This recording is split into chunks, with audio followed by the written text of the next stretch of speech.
Estudando o Livro dos Médiuns, um estudo sequencial da obra O Livro dos Médiuns de Allan Kardec. Essa é a nossa forma de transmitir esperança, conhecimento e alegria.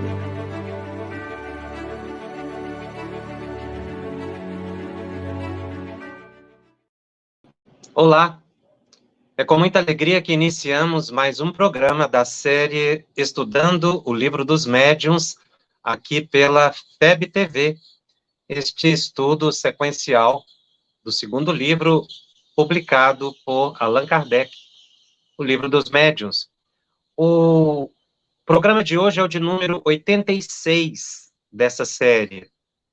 Nós vamos estudar hoje o capítulo 22 da segunda parte. Um capítulo intitulado por Allan Kardec de Mediunidade nos Animais. Kardec buscou verificar na sua pesquisa todas as formas e possibilidades de manifestação dos espíritos. Ele era um pesquisador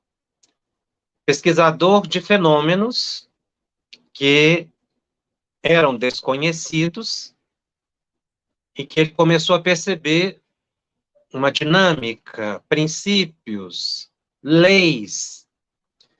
Então, na fase áurea de busca de entrevistas com os espíritos, de observação, de análise, que foi antes da publicação de O Livro dos Médiuns, e até mesmo em meados da publicação do Livro dos Espíritos, Kardec visitou e observou e analisou todos os tipos de fenômenos que se diziam mediúnicos, ou produzidos por espíritos, ou metafísicos.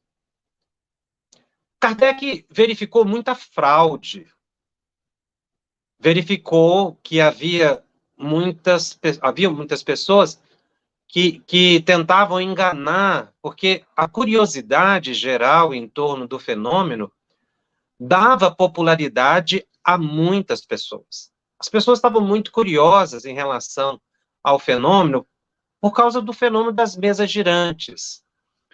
Então, foi no final do século XIX, os médiuns brotavam assim em todos os lugares, em todos os países, as pessoas diziam serem médiuns, estarem ali com espíritos, e se aproveitavam disso. Ganhavam dinheiro. Então, Kardec verificou muita fraude, mas ele verificou que a fraude não invalidava a existência real do fenômeno, porque ele conseguiu identificar fenômenos autênticos. Ele recebeu instruções de espíritos que vieram espontaneamente ou a partir das entrevistas que ele fazia, da pesquisa que fazia com os espíritos, revelações notáveis que efetivamente descortinavam um mundo novo. E aí, então, ele se depara com os fenômenos produzidos por animais, que muitas pessoas tentavam induzir que era mediúnico. Por exemplo, um pássaro que, diante de uma coleção de cartas, ia ali e retirava uma carta, quase que adivinhando o pensamento da pessoa que estava ali, o transeunte na rua, ou numa exibição de teatro. Era uma coisa muito corriqueira, esses treinadores de animais. Então, Kardec foi verificar se havia alguma base científica, alguma origem mediúnica, naquela possibilidade do animal ficar adestrado e retirar ali uma carta, enfim, o ato do animal se movimentar e trazer um bilhete de recado para a pessoa, tirar um determinado, de uma determinada carta de um conjunto, e aquilo ali ser algo excepcional, isso tinha algo de mediúnico. Kardec verificou que não. Os animais não têm mediunidade. Não é possível. E nós vamos verificar com as explicações dos espíritos por que não é possível, embora todo o nosso estudo já tenha nos levado ao entendimento que o fenômeno mediúnico ele ocorre a partir do pensamento das pessoas. Como os animais não têm um pensamento contínuo, é impossível que eles transmitam pensamentos de espíritos. Mas o fenômeno era muito interessante. Kardec foi verificar e percebeu que ali havia uma fraude mesmo, ou uma intenção de distrair as pessoas, que não tinha nada de espírito, não tinha nada de mediúnico, basicamente falando. Curiosamente, naquela época, não se conhecia muito bem o chamado adestramento dos animais. Os animais são condicionáveis pelo treinamento. Kardec chegou até a notar alguma coisa nesse sentido, que era exatamente o treinamento que fazia com que o animal ali descobrisse uma carta e aparentemente desvendasse o pensamento da pessoa como um fenômeno intuitivo ou de vidência, ou de dupla vista, né? O fenômeno de adestramento dos animais fica, assim, bem evidenciado e cientificamente estudado no início do século XX, com o fisiologista russo Ivan Pavlov, que foi, inclusive, em 1904, Prêmio Nobel da Paz, pelos estudos que ele fez em relação ao condicionamento humano. Ele trouxe uma imensa contribuição para a psicologia, para a psicologia educacional, para o entendimento de determinados aspectos da nossa mente. O fenômeno estudado por Pavlov é assim, notável e basicamente consistia em, utilizando um cão, ele mostrava um prato de comida para o cão e tocava uma sineta. E observava que quando o cão via o alimento, ele salivava. Todas as vezes que o cão via o alimento, ele salivava. E ao mesmo tempo em que ele via o alimento, tocava-se uma sineta. Isso foi repetido diversas vezes. Até que chegou um ponto em que o cão começou a salivar, não porque via o alimento, mas bastava tocar o sino. Ou seja, um estímulo que não era propriamente o original foi capaz de estabelecer um condicionamento no cão. Ele não viu o alimento, mas tocou a sineta e um mecanismo, um autômato no cérebro dele fez com que ele salivasse, como se estivesse vendo o alimento. Isso tem repercussões importantíssimas no nosso processo educacional, psicológico, em relação aos chamados condicionamentos. Mas nós não vamos entrar nesse âmbito de estudo, não é o nosso propósito. Aos que se interessarem, podem aprofundar nessa pesquisa acadêmica de Pavlov. Mas eu estou mencionando para exatamente firmar o que Kardec tinha observado anos antes, praticamente uma década ou mais antes, em que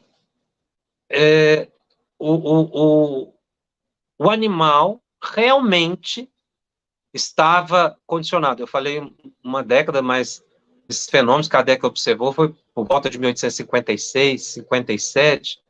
Pavlov veio fazer a sua pesquisa mais no final do século XIX, início do século XX, foi prêmio Nobel em 1904, como eu disse. Então, Kardec, já naquela época, décadas antes de Pavlov, já havia observado que os animais eram condicionáveis. E era exatamente esse condicionamento que dava a impressão de algo excepcional nos animais. Condicionamento, como eu disse, que vem a ser confirmado no início do século XX. Né? E aí Kardec, então, inicia o estudo no item 234 de O Livro dos Médiuns. Kardec começa anotando assim: os animais podem ser médiuns? Muitas vezes tem sido formulada esta pergunta, e alguns fatos parecem respondê-la afirmativamente. O que, sobretudo, tem dado crédito à opinião dos que pensam assim são os notáveis sinais de inteligência que alguns pássaros, que devidamente adestrados, parecem adivinhar o pensamento do homem e tiram de um maço de cartas as que podem responder com exatidão a uma pergunta feita. Era um truque, né?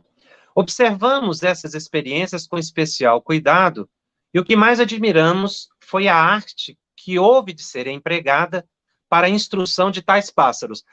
É aqui que vem o condicionamento, que só mais tarde vem ser confirmado que realmente esses animais estavam condicionados e não inspirados mediunicamente. Não se pode negar que eles possuem uma dose de inteligência relativa, embora se precise admitir que, nessa circunstância, a perspicácia deles ultrapassaria em muito a do homem, visto não haver pessoa alguma que possa vangloriar-se de fazer o que eles fazem.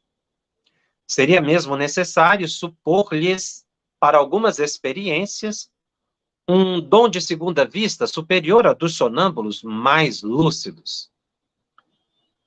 Sabe-se, com efeito, que a lucidez é essencialmente variável e sujeita a frequentes intermitências.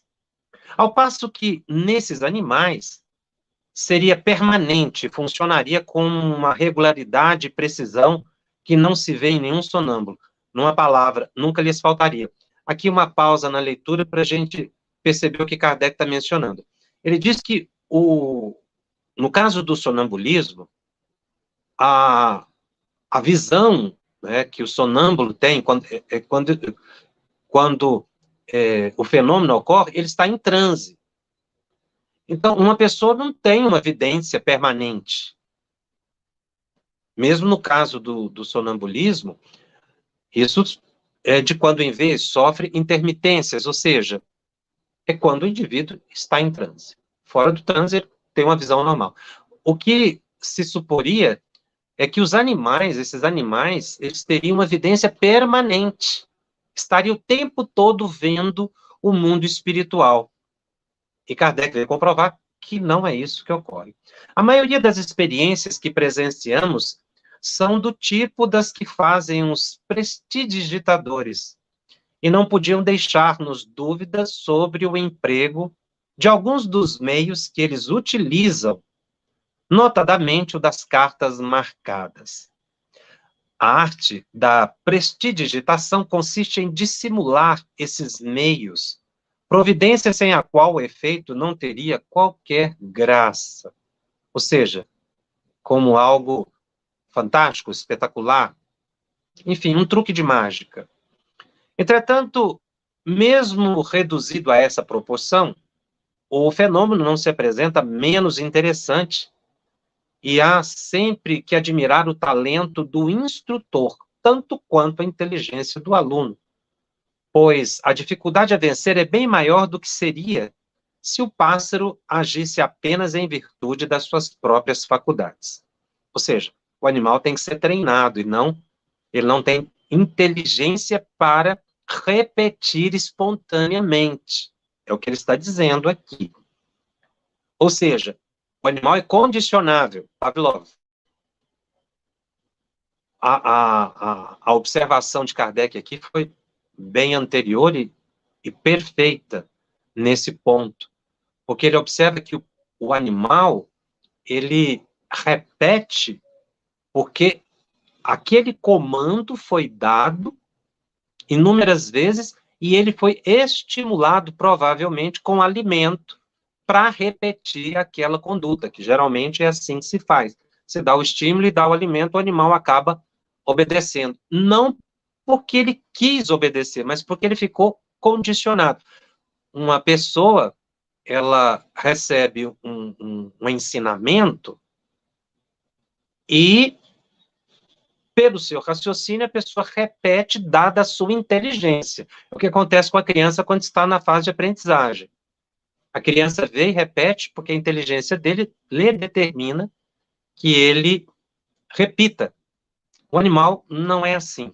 Embora realmente os animais tenham uma dose de inteligência, nós vamos ver os espíritos dizendo que existe uma inteligência, mas ela é fragmentada, mas é inteligência.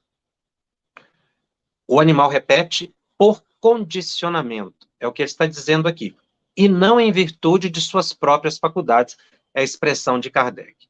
Ora, levá-lo a fazer coisas que ultrapassam o limite do possível para a inteligência é provar, por este simples fato, o emprego de um processo secreto. Aliás, há uma circunstância que jamais deixa de verificar-se. É que os pássaros só chegam a tal grau de habilidade ao final de certo tempo e mediante cuidados especiais e perseverantes, o que não seria necessário se apenas a inteligência estivesse em jogo. Perceberam? Exatamente isso, esse treinamento, né? Que só mais tarde o cientista veio comprovar que realmente o animal, ele repete um comando que ficou condicionado. Não é mais extraordinário adestrá-los para tirar cartas do que habituá-los a cantar ou repetir palavras. Então, Kardec coloca treinar um animal para tirar carta, um pássaro, para tirar uma carta ali aparentemente ao acaso e responder a uma pergunta, não tem nada de espetacular. É o mesmo que ensiná-lo a cantar ou aqueles animais que conseguem repetir palavras. Aconteceu a mesma coisa quando a prestidigitação pretendeu imitar a dupla vista. Obrigava-se o paciente a ir ao extremo para que a ilusão durasse longo tempo. Desde a primeira vez que assistimos a uma sessão deste gênero, nada mais vimos do que uma imitação muito perfeita do sonambulismo, muito imperfeita do sonambulismo, revelando ignorância das condições essenciais dessa faculdade. Ou seja, o Kardec está desconstruindo aqui, né, totalmente a hipótese de um fato mediúnico em torno do adestramento de um animal. Inclusive, ele observa que o fenômeno do sonambulismo não tem nada a ver com aquilo, é completamente diferente. No item 235, Kardec, então, continua a sua análise dizendo assim: seja como for, a questão principal permanece insolúvel no tocante às experiências de que acima falamos. Pois assim como a imitação do sonambulismo não impede que a faculdade exista, a imitação da mediunidade por meio dos pássaros nada prova contra a possibilidade da existência neles ou em outros animais, ou de uma faculdade semelhante. Kardec era muito sábio e ele não tirava conclusões precipitadas. O que ele está colocando aqui nesse parágrafo, no item 235? Assim como existem pessoas que imitam o sonambulismo, não é? Não estão em estado sonambúlico, isso não quer dizer que não exista o sonambulismo. Uma coisa não interfere na outra. O ato de imitar não tira a existência de um fenômeno real. Ele faz a mesma ilação em relação ao animal. Ele levanta o mesmo questionamento. Ora, existem animais que imitam fenômeno mediúnico. Mas será que não existem animais que realmente têm mediunidade? Porque o ato de imitar não invalida o fenômeno. Ele partiu dessa associação que faz em relação ao sonambulismo. Repetindo, existem pessoas que imitam o estado de transe, mas não quer dizer que o transe não exista. Só porque uma pessoa imitou. E ele traz a mesma análise. Existem animais que fazem coisas extraordinárias por condicionamento. Mas será que não existem animais que realmente têm uma faculdade mediúnica? Esse é o método de pesquisa em que se levanta uma hipótese e vai se verificar na prática se essa hipótese se confirma. Então é um método científico. É um método dedutivo em que você estabelece uma premissa, uma hipótese, e vai a campo para ver se confirma ou não aquela hipótese. Inclusive, esse método é diferente do que ele usava cotidianamente, porque o método dele era o contrário. Ele observava o fenômeno e dali tirava uma conclusão. Como não era possível fazer pesquisa com animal, diretamente, só de observação, ele levantou a hipótese e foi verificar. Aí ele continua explicando a pesquisa dele. Trata-se, pois, de saber se os animais são aptos, como os homens, a servir de intermediário aos espíritos para suas comunicações inteligentes. Então, ele não fechou a questão. Ele está estabelecendo aqui, explicando qual foi o propósito da pesquisa dele. Parece mesmo bastante lógico imaginar que um ser vivo, dotado de certa dose de inteligência, seja mais apto para esse efeito do que um corpo inerte sem vitalidade, como uma mesa, por exemplo. Aqui ele está fazendo uma comparação com os fenômenos das mesas girantes.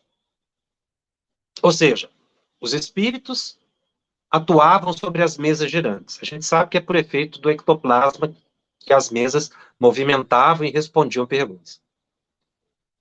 E aí ele faz uma segunda indagação. Não seria mais fácil que os espíritos magnetizassem, ou seja, dessem um comando hipnótico no animal e transmitissem o seu pensamento a eles? Não seria mais fácil utilizar um ser vivo que tem pelo menos parca inteligência fragmentada, mas tem um pouquinho?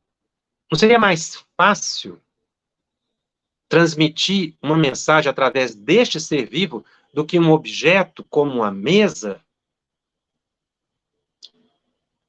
Ele está descrevendo o panorama da pesquisa, os parâmetros.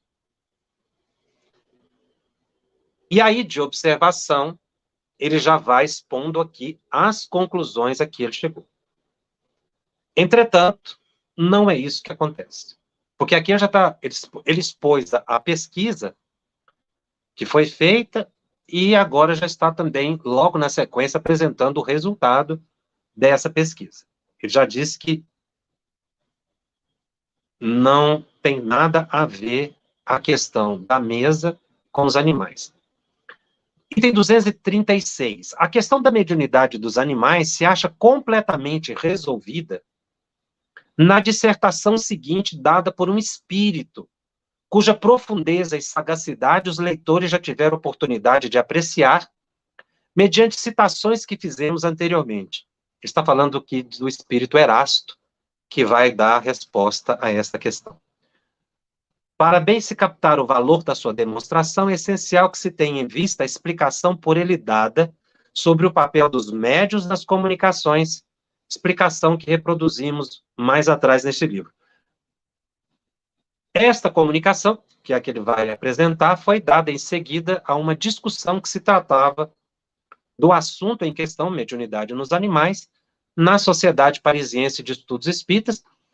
O espírito manifesta, Erasto, e dá uma explicação sobre o que estava acontecendo, o fenômeno que acontecia com os animais.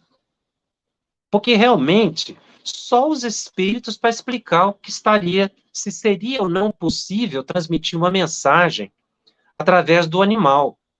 Porque ele, Kardec, como pesquisador humano, não tinha parâmetro para chegar à conclusão se o animal tinha ou não tinha, ou se o animal tem ou não tem, né, mediunidade, faculdade mediúnica. Repito, ele viu fraudes, mas não quer dizer que isso seria explicação para dizer que o animal não tem. Então, como ele não conseguiu chegar à conclusão se realmente o animal não tem mediunidade, os espíritos vieram e explicaram o fenômeno.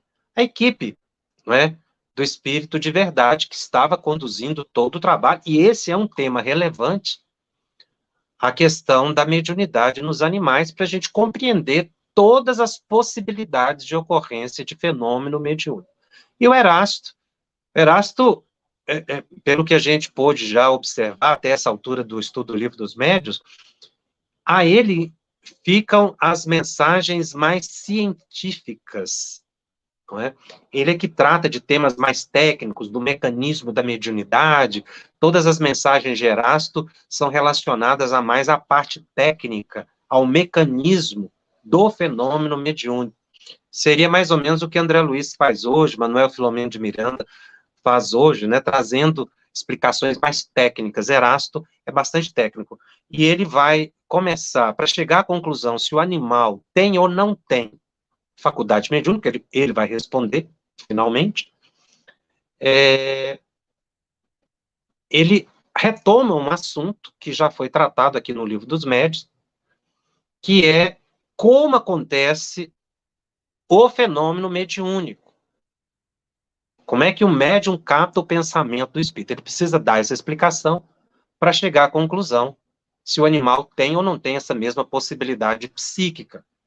Vamos ler, então, a mensagem de Erasto. Explanarei hoje a questão da mediunidade dos animais, levantada e sustentada por um dos vossos mais fervorosos adeptos. Tinha gente que acreditava. Pretende ele, em virtude deste axioma, quem pode o mais, pode o menos, que podemos mediunizar os pássaros e outros animais e servir-nos deles nas nossas comunicações com a espécie humana. É o que chamais em filosofia, ou melhor, em lógica, pura e simplesmente um sofisma. Podeis animar, diz ele, a matéria inerte, isto é, uma mesa, uma cadeira, um piano. Com mais razão ainda, deveis poder animar a matéria já animada, particularmente os pássaros. Pois bem, no estado normal do espiritismo, não é assim, não pode ser assim. Em primeiro lugar, precisamos nos entender bem acerca dos fatos. O que é um médium? É o ser, o indivíduo, que serve de traço de união aos espíritos, a fim de que estes possam comunicar-se facilmente com os homens, espíritos encarnados. Consequentemente, sem médium, não há comunicação tangível, mental, escrita, física, seja qual for a natureza de cada uma delas. Há um princípio que todos os espíritas admitem, o de que os semelhantes atuam com seus semelhantes e como seus semelhantes. Ora, quais são os semelhantes dos espíritos, senão os espíritos, encarnados ou não? Será preciso que repitamos isso incessantemente? Pois bem, vou repetir mais uma vez. O vosso perispírito e o nosso procedem do mesmo meio. são de natureza idêntica, são semelhantes, em suma. Possuem uma propriedade de assimilação mais ou menos desenvolvida, de magnetização mais ou menos vigorosa, que permite que nos ponhamos, espíritos desencarnados e encarnados, muito pronta e facilmente em comunicação uns com os outros.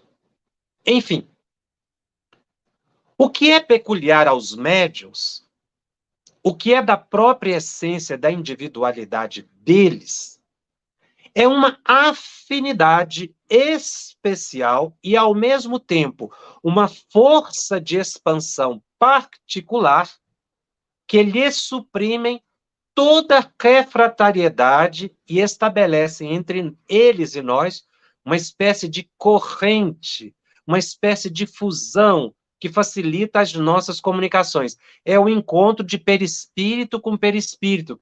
Interessante ele usar essa expressão aqui, uma espécie de corrente. Mais tarde, André Luiz vai utilizar a mesma expressão corrente mental, corrente mento-eletromagnética, que é essa troca de pensamento de perispírito a perispírito. Então, Erasto está aqui explicando o mecanismo, ou seja, os perispíritos se encontram do espírito comunicante e do médium e começa a ter o fluxo e o refluxo de pensamentos, troca de ideias, troca de imagens, de emoções.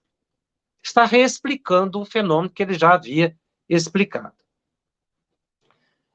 Ele diz que é exatamente essa afinidade que permite a comunicação, porque senão seria muito refratário, ou seja, não haveria possibilidade de sintonia.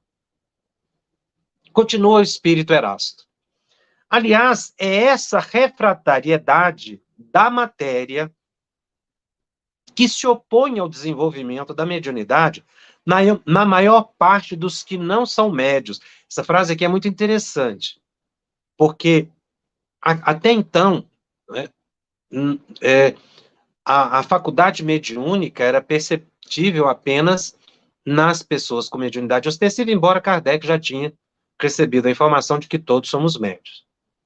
Mas o Erasto está dizendo aqui que é exatamente o perispírito dos indivíduos, dos médios que não são ostensivos, que impede que um espírito ou utilize ou transforme em médium.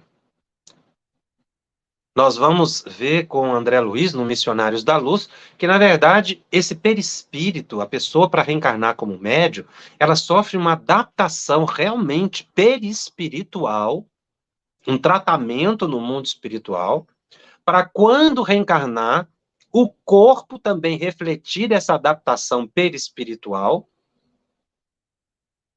e aí ele ter possibilidade de captar pensamento dos espíritos e produzir fenômenos. O Erasto está dizendo assim, quando não há esse preparo perispiritual, em outras palavras, esse perispírito é refratário, ou seja, ele é incapaz de transmitir a mensagem. Porque não acontece essa fusão, não é possível a assimilação de pensamentos para um transe psicofônico ou psicográfico. Aqui ele só fala dessa refratariedade da matéria. É com André Luiz, mais tarde, que a gente vai entender por que o perispírito das pessoas comuns não permitem que elas transmitam mensagens mediúnicas, psicográficas ou psicofônicas, né? É essa refratariedade, que mais tarde a gente vai entender. É porque o perispírito das pessoas comuns não recebeu o tratamento que o perispírito dos médiuns recebeu. Continuando, os homens se mostram sempre propensos a tudo exagerar. Uns, e não me refiro aqui aos materialistas, negam a alma dos animais, enquanto os outros querem lhes atribuir uma semelhante, por assim dizer, à nossa. Por que querem confundir assim o perfectível com o imperfectível? Não, convencei-vos disso. O fogo que anima os irracionais, o sopro que os faz agir, mover e falar na linguagem que lhes é própria, não tem, quanto ao presente, nenhuma aptidão para se mesclar, unir ou fundir com o sopro divino, a alma etérea, o espírito, enfim, que anima o ser essencialmente perfectível, o homem, rei da criação. Então aqui ele fecha a questão. O perispírito do animal, ele é incapaz de permitir essa fusão, esse encontro de perispírito. Ora, se o perispírito do ser humano, de uma pessoa comum, impede a comunicação, é refratário, somente os perispíritos que foram preparados na dimensão espiritual, e, portanto, os médiuns chamados de possibilidades ostensivas, se existem perispíritos humanos que são refratários, que são seres inteligentes, que dirá do perispírito dos animais, que é mais refratário ainda. Não há possibilidade de fusão desse encontro de perispíritos para transmitir a mensagem. Não é possível. Né? E ele faz uma observação interessante aqui, porque ele fala que o sopro que os faz agir, mover e falar na linguagem que lhes é própria. Realmente, sabe-se que os animais se comunicam entre si, da mesma espécie. Eles realmente têm um processo de comunicação. E a gente percebe isso muito. Quem convive com o animal sabe disso. Às vezes eles entendem perfeitamente o que o seu tutor quer dizer, falar, e outros animais que estão por perto. Claro que eles não têm uma inteligência contínua. E aqui ele diz, o fogo que anima os irracionais, ou seja, o fluido vital, que é esse fogo que anima os irracionais, né, que eles usam essa expressão simbólica, o fluido vital dos animais é de natureza diferente do fluido animalizado que movimenta o corpo de um ser humano. E é exatamente isso aí que impede a comunicação mediúnica. Ora, continua Erasto, não é essa condição essencial de perfectibilidade que constitui a superioridade da espécie humana sobre as outras espécies terrestres? Pois bem, reconhecer então que não se pode assimilar ao homem, único ser perfectível em si mesmo e nas suas obras, nenhum indivíduo de outras raças que vivem na Terra. Ou seja, não é possível o perispírito do ser humano se fundir, se conectar com nenhum outro perispírito de ser vivente na Terra. O cão, continua ele, cuja inteligência superior entre os animais fez dele amigo e comensal do homem, será perfectível em si mesmo, por sua iniciativa pessoal? Ninguém ousaria sustentar isso, porque o cão não faz progredir o cão. E o mais adestrado entre eles sempre foi ensinado pelo seu dono. Ou seja, o que ele está querendo dizer aqui? O ser humano aprende com o ser humano, que há o ensino. O animal, ele não é capaz de fazer o outro progredir, porque ele também não tem progresso. Aqui está falando de aprendizagem, não de condicionamento, até porque muitas vezes você vê um animal repetindo o gesto do outro, o que ele faz. Isso é condicionamento, é repetição, porque ele está observando. Desde que o mundo é mundo, a lontra sempre construiu sua choça em cima da água, seguindo as mesmas proporções em uma regra invariável. Os roxinóis e as andorinhas jamais construíram ninhos de modo diferente do que faziam seus pais. Um ninho de pardais, de antes do dilúvio, como um ninho de pardais dos tempos modernos, é sempre um ninho de pardais, feito nas mesmas condições e com o mesmo sistema de entrelaçamento de palhinhas e de fragmentos recolhidos na primavera, na época dos amores. As abelhas e as formigas, em suas pequenas repúblicas sempre administradas, bem administradas, melhor dizendo, jamais mudaram seus hábitos de abastecimento, sua maneira de proceder, seus costumes, suas produções.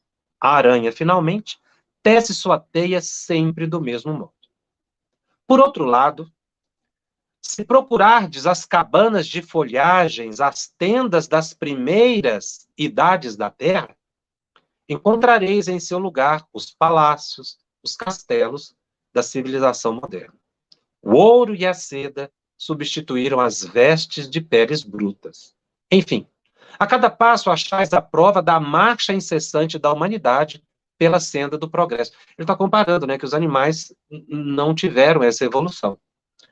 Desse progresso constante, invencível, irrecusável do espírito humano, e desse estacionamento indefinido das outras espécies animais, haveis de concluir comigo que, se é certo que existem princípios comuns a tudo o que vive e move na Terra, o sopro e a matéria, não é menos certo que somente vós, espíritos encarnados, estáis submetidos à inevitável lei do progresso, que vos impele fatalmente para diante e sempre para diante. Os animais vão evoluir como nós evoluímos, mas a evolução deles, muitas vezes, não vai ser nesse planeta, em outros planetas, como também nós já habitamos planetas primitivos. É isso que ele está querendo dizer aqui, que os animais também vão progredir, mas segundo o seu modo e segundo a sua condição, não nesse planeta. Até porque a Terra está em processo de evolução. Deus colocou os animais ao vosso lado como auxiliares, para vos alimentarem, para vos vestirem e vos ajudarem. Essa frase é tocada de uma sensibilidade imensa. Dito isso, numa época em que não se valorizava os animais tanto quanto se esperaria, que era mais raro isso, né? Sobretudo os animais selvagens, Deus colocou os animais ao vosso lado, como auxiliares. Eu acho que essa ideia de animal como auxiliar do ser humano é algo sublime, deve ser respeitado e deve ser valorizado. Se ele ainda serve a muitas comunidades para alimento, para vestimenta, a ajuda que eles prestam é realmente inigualável.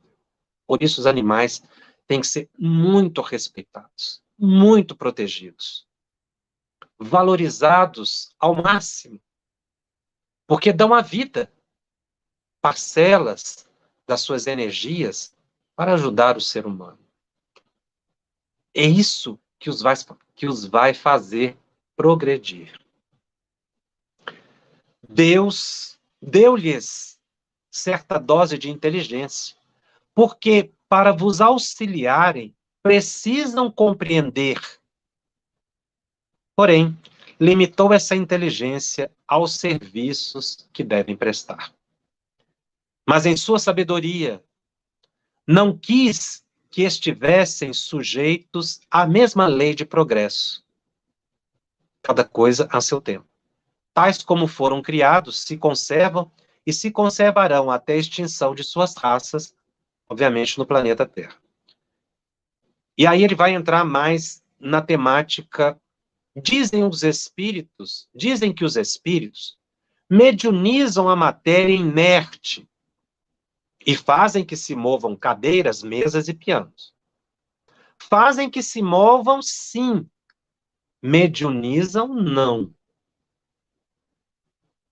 Mediunizam, não. Ou seja, eles usam o ectoplasma em movimento, mas a mesa não está mediunizada. Quem está mediunizado é o médium, né? Porque, repito mais uma vez, em médium nenhum desses fenômenos se produz. Que há de extraordinário em fazermos que a matéria inerte e passiva se mova, quando auxiliados por um ou por muitos médiuns, visto que é justamente em virtude da sua passividade e da sua inércia que ela se torna apropriada a executar os movimentos e as impulsões que lhes desejamos imprimir? Para isso precisamos de médiuns. É claro, embora não seja necessário que o médium esteja presente ou tenha consciência do fato, pois podemos atuar com os elementos que ele nos fornece, mesmo à sua revelia e estando ausente, sobretudo para produzir os fenômenos de tangibilidade e de transporte. O nosso envoltório fluídico, mais imponderável e mais sutil do que o mais sutil e mais imponderável dos vossos gases, unindo-se, casando-se, combinando-se com o envoltório fluídico mais animalizado do médium, cuja propriedade de expansão e penetrabilidade escapa aos vossos sentidos grosseiros, fenômeno quase inexplicável para vós, nos permite imprimir movimentos a móveis e a quebrá-los em aposentos desabitados. Ou seja, os espíritos usam o ectoplasma do médium, em resumo, é o que ele está colocando ao dar essa explicação, né, de que o perispírito sutil do espírito se associa ao perispírito mais animalizado do médium encarnado para liberar fluido ectoplasmático para produzir o fenômeno. É certo que os espíritos podem tornar-se visíveis e tangíveis para os animais. Aqui ele faz uma afirmativa muito importante. É certo que os espíritos podem tornar-se visíveis e tangíveis para os animais. Muitas vezes o súbito terror que dele se apodera, sem que percebais a causa, é provocado pela visão de um ou de muitos espíritos mal intencionados com relação aos indivíduos presentes ou aos donos dos animais. Muito frequentemente vos deparais com cavalos que se negam a avançar ou a recuar, ou se empinam diante de um obstáculo imaginário. Pois bem, tem de certo que o obstáculo imaginário é quase sempre um espírito ou grupo de espíritos que se comprazem em impedir que os animais avancem. Lembrai-vos da mula de Balaão que, vendo o anjo diante de si e temendo sua espada flamejante, se obstinava em não dar um passo. Aqui ele faz uma referência à Bíblia, no livro Números, capítulo 20, versículos de 21 a 27, que narra esse fato que Balaão era um profeta, e ele sai a cavalo, e de repente o animal para, não avança, ele tenta, até surra o animal, e o animal empaca. Depois ele vai ver que foi um espírito. Ele usa a expressão anjo de espada flamejante. Então, o espírito é capaz, o animal é capaz de ver o espírito. Mas não é por vidência. É porque o espírito aparece para o animal. É diferente. É que antes de manifestar-se visivelmente a Balaão, o anjo quisera tornar-se visível somente para o animal. É que antes de mas, repito, não mediunizamos diretamente nem os animais, nem a matéria inerte. Necessitamos sempre do concurso consciente ou inconsciente de um médium humano, porque precisamos da união de fluidos similares, o que não encontramos nem nos animais, nem na matéria bruta. Então, o espírito aparece para o animal é capaz de ver o espírito. Mesmo que o espírito não fique visível para a gente, por causa da possibilidade visual do animal. Mas o espírito se tornou visível ao animal porque esse espírito se utilizou de fluido ectoplasmático de um médium, presente ou à distância. Veja que no caso de Balaão, Balaão era um profeta. Então era muito fácil ele liberar fluido. E o espírito, então, utilizou, pode ter sido, é uma hipótese, ter utilizado o próprio fluido do profeta Balaão. Então, o que Horácio está querendo dizer aqui é exatamente isso. O espírito aparece para o animal, porque o espírito se utilizou de um ectoplasma de um médium, presente ou distante. Não é porque o animal tem evidência. É diferente. Dizem que o senhor T, ele não diz quem é, magnetizou seu cão. A que resultado chegou? Matou-o. Porque esse infeliz animal morreu depois de ter havido caído numa espécie de atonia, de langor, consequentes à sua magnetização. Com efeito, saturando de um fluido aurido numa essência superior à essência especial da sua natureza de cão, ele o esmagou, agindo sobre o animal à semelhança de um raio, ainda que mais lentamente. Assim, pois, como a assimilação possível entre o nosso perispírito, assim como não há assimilação possível entre o nosso perispírito e o envoltório fluídico dos animais propriamente dito, nós os esmagaríamos instantaneamente caso os mediunizássemos. Ele dá um exemplo aqui de magnetização.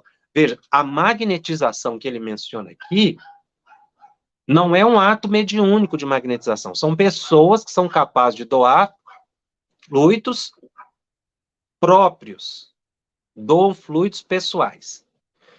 E ele está dizendo aqui que se esses fluidos forem doados de forma indiscriminada para um animal, é possível que o animal venha desencarnar em função, ele usa a expressão aqui, de uma magnetização que o perturbaria a sua compleição. Ele diz a mesma coisa, se eles mediunizarem o animal pode desencarnar. Esse fluido magnético todo, nós temos algumas pessoas que têm um pouco mais. Isto posto, reconheço perfeitamente a existência de aptidões diversas dos animais. Que certos sentimentos, certas paixões, idênticas às paixões e aos sentimentos humanos, se desenvolvem neles. Realmente o animal é muito amoroso. Que são sensíveis e reconhecidos, ou vingativos e odientos, conforme se proceda bem ou mal com eles. É que Deus, que nada faz incompleto, deu aos animais, companheiros ou servidores do homem, qualidades de sociabilidade, que faltam inteiramente nos animais selvagens habitantes das solidões. Então, realmente, os animais têm esse sentimento de amor, de afetividade. Mas daí a poderem servir de intermediário para a transmissão do pensamento dos espíritos, há um abismo. A diferença das naturezas, há um abismo, né? Fechando aqui o texto. A diferença das naturezas. Ponto. A mensagem de Erasto termina aqui. Fechando essa ideia, ou seja, as naturezas são diferentes do perispírito do animal e do ser humano, portanto não dá para transmitir, mas o espírito pode se materializar. E aí ele dá exemplo aqui de realmente os animais muitas vezes estão vendo espíritos. É possível? É possível. E aí nesse finalzinho aqui de nosso programa, só gostaria de mencionar algumas coisas em relação aos animais, sobretudo depois da morte. A pergunta 600 de O Livro dos Espíritos, eu acho a pergunta muito interessante. O que acontece com a alma do animal depois que ele desencarna? O Espírito vai dizer aqui, o Espírito de Verdade vai dizer para Kardec que os animais não ficam perdidos, não ficam soltos, não ficam errantes, ou seja, quando uma pessoa desencarna, ela fica, de certa forma, livre, né? Entre uma encarnação e outra. Os animais não, eles ficam protegidos. E aí ele diz que ele fica, o espírito errante é um ser que pensa e age por sua livre vontade.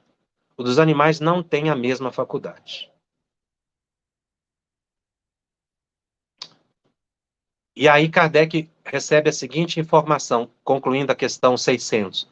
O espírito do animal é classificado pelos espíritos que se encarregam dessa tarefa e utilizado quase imediatamente. Não dispõe de tempo para se relacionar com outras criaturas. Ou seja, os espíritos dos animais são recolhidos, reunidos, classificados pelos espíritos que se encarregam dessa tarefa. Então, tem espíritos cuidadores de animais na vida espiritual. E esses animais podem ser utilizados. Muitos adormecem. Mas André Luiz, no livro Nosso Lar, logo nos primeiros capítulos, faz uma revelação extraordinária. Ele estava se recuperando em Nosso Lar e ele viu animais domésticos caminhando pela cidade. É bem um comentário sobre essa questão 600 aqui de O Livro dos Espíritos. O animal é classificado pelos espíritos que se encarregam dessa tarefa e utilizado quase que imediatamente. Depois ele vai dizer, o próprio André Luiz, quando ele vai a uma região umbralina para socorrer espíritos que estavam ali, ele viu animais. Ele disse que ouviu cães latindo lá nas regiões umbralinas. Ele disse que ficou assombrado. E voltou-se para Narcisa e disse, os cães são auxiliares, perguntou, né, sobre o que tinha acontecido, e Narcisa disse a ele, os cães são auxiliares preciosos nas regiões obscuras do umbral, onde não estacionam somente os homens desencarnados, mas também verdadeiros monstros que não nos cabe agora descrever. Os cães, então, auxiliam na proteção de outros espíritos que vão no umbral. Ele vai dizer também de cavalos que conduzem carruagens. Então, esses animais, eles são despertados e utilizados na dimensão espiritual. É a perfeita compreensão da questão número 600 de O Livro dos Espíritos, que André Luiz, mais tarde, vai explicar, dizendo que realmente os animais, não é, podem ser utilizados na dimensão espiritual. Daí mais respeito e mais admiração que nós devemos a eles. Bom, eu termino aqui o capítulo 22. Na semana que vem eu vou entrar num capítulo muito importante, vou falar das obsessões, vou começar a falar das obsessões a partir do capítulo 23. Vamos ver se temos algumas perguntas aqui, já caminhando para o encerramento do nosso programa.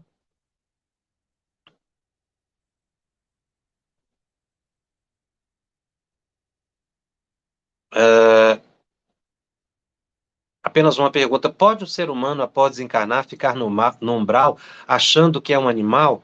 Essa pergunta da Roseli aqui, ela entra bem dentro daquele condicionamento de Pavlov. Esse condicionamento que acontece com o animal, acontece com o ser humano. É o que a psicologia educacional vai mostrar, que a gente também sofre certos condicionamentos. E depois que desencarna, um espírito criminoso, ele pode ser levado a regiões umbralinas e sofrer uma hipnose, sendo condicionado a metamorfosear seu perispírito. Ele, pelo remorso, pela culpa, ele pode alterar o seu perispírito, mas não porque ele se acha um animal, como está aqui na pergunta, mas é porque ele foi hipnotizado e foi dado um comando condicionando a imaginar-se um animal. Então, como a pessoa, o espírito ali, imagina com tanta insistência que é algo, ele altera o seu perispírito. Assim como uma pessoa que pensa, que desencarna, e que pensa naturalmente que está vestido, ele vai se ver de roupas. Até porque está no condicionamento da pessoa estar de roupas. É o perispírito da pessoa que criou aquela roupa, né? O fluido do ambiente. Nesse caso aqui, há esse condicionamento, sim. É possível que uma pessoa ela tenha a forma de animal, mas porque ela foi hipnotizada. Não porque ela quis achar. Ela pode ser hipnotizada de várias formas, por vários condicionamentos. Bom, eu vou ficando por aqui. Lembrando sempre que o nosso estudo está disponível também em podcast, no canal da FEB, no Spotify e nas demais plataformas de áudio streaming. Os nossos encontros semanais ficam gravados e disponíveis gratuitamente. Divulgue e compartilhe com aqueles que não puderam assistir ao vivo. E se você tem dúvidas acerca da mediunidade ou gostaria de ficar atento à programação do nosso estudo, acesse o nosso Telegram, @FebTV_Médiuns. E você pode encontrar todo o conteúdo dos programas que já foram gravados até hoje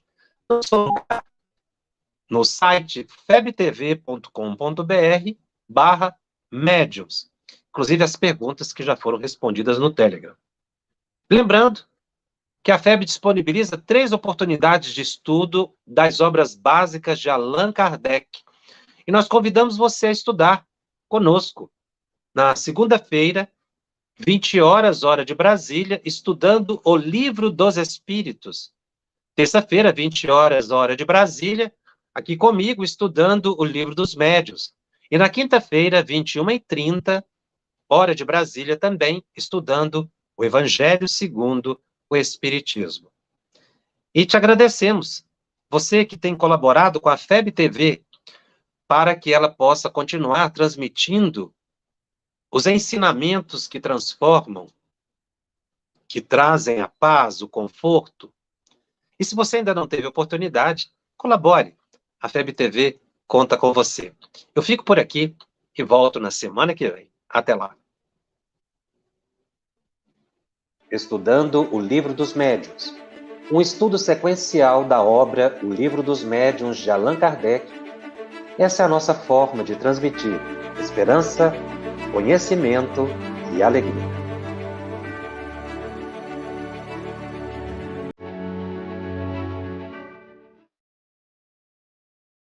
Aproveitando a minha expressão de gratidão, dizer que tu continues a participar, colaborando tanto quanto possível, para que esta proposta de amor e de paz continue a celebrar a vida por mais longos anos, porque a necessidade do mundo é impiedosa, crescente. E nós não podemos, que vivemos o bem, ficarmos ociosos, parados e contemplando, achando que Deus vem fazer aquilo que nós precisamos fazer. Minha gratidão, o meu abraço e o meu terno convite para que continuemos juntos com a FEB TV no ar, brilhando luz.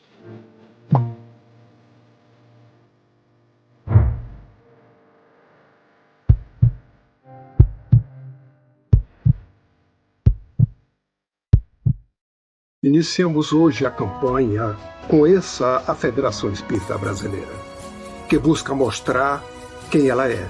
O trabalho realizado por meio desta instituição centenária, trazendo você para dentro da nossa casa. Como surgiu a Federação Espírita Brasileira? De Augusto Elias, o seu fundador, aos dias de hoje, o que ocorreu? Quem foram e quem são os vultos que fizeram e fazem parte desta história? Qual a relação de nomes como Chico Xavier, Bezerra de Menezes, Ivone Pereira com esta instituição? Qual a sua missão? Como ela atua na formação do homem de bem? Apresentaremos a Federação Espírita Brasileira em formato dinâmico com vídeos, depoimentos, postagens históricas, áudios. Conheça e faça parte desta família.